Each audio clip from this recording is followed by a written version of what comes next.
Welcome to Cola Rhymes and Stories. एक समय की बात है, एक ऐसे जंगल में जहाँ घास का स्वाद पुदीने जैसा था और बारिश नन्ही बूंदों के बजाय बुलबुलों की तरह गिरती थी। वहाँ पिप नाम की एक गिलहरी रहती थी। पिप दूसरी गिलहरियों जैसी नहीं थी।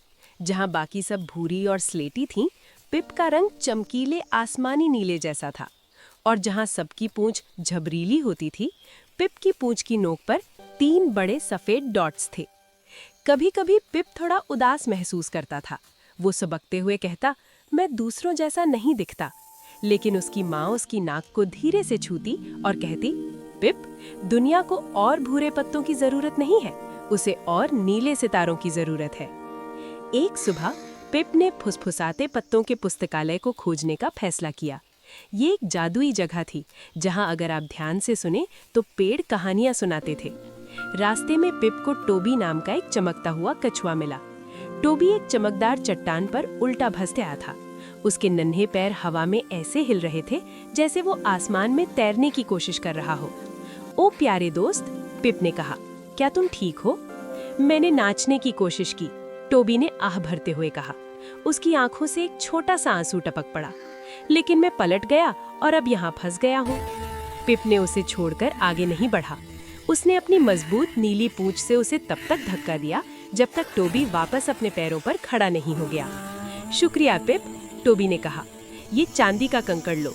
जब भी तुम कोई नेक काम करोगे, ये चमकने लगेगा। पुस्तकालय तक पहुँचने के लिए पिप को धैर्य के मैदान को पार करना था। इस मैदान में रास्ता तभी दिखाई देता था जब आप बहुत बहुत धीरे चलते थे।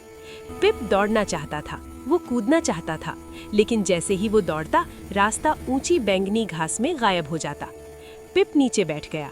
उसने एक गहरी सांस ली, नाक से अंदर, मुंह से बाहर। उसने एक लेडीबग को पत्ते पर रेंगते हुए देखा। उसने बादलों को हाथियों की शक्ल में बदलते हुए देखा। अचानक रास्ता सुनहरी चमक से जगमगा उठा, क्योंकि पिप शांत रहा और इंतजार किया। मैदान ने उसे सही राह दिखा दी। आखिरकार पिप जंगल के बीचों बीच पहुंच गया। यहाँ के पेड़ विशाल थे और उनके पत्ते मखमल जैसे कोमल थे। जब हवा चलती तो पत्ते सरसराते नहीं थे, वे कहानियां फुसफुसाते थे। पिप सबसे बड़े पेड़ के नीचे बैठ गया। उसने अपनी आंखें बंद कर लीं। सुनो पिप, पेड़ ने फुसफुसाते हुए कहा, तुम आसमान की तरह नीले इसलिए हो ताकि पक्षियों को एक दोस्त मिल सके। तुम्हारी पूंछ पर डॉट्स इसलिए है ताकि तितलियों को बैठने की जगह मिले। तुम पिप हो और पिप होना ही सबसे बेहतरीन बात है। पिप को अपने सीने में गर्माहट महसूस हुई। टोबी से मिला वो चांदी का कंकड़ इतना तेज चमकने लगा जैसे उसने अपनी हथेली में एक छोटा सितारा पकड़ रखा हो। पिप धैर्य के मैदान से वापस आया और टोबी कछुए को हाथ हिलाकर अलविदा कहा।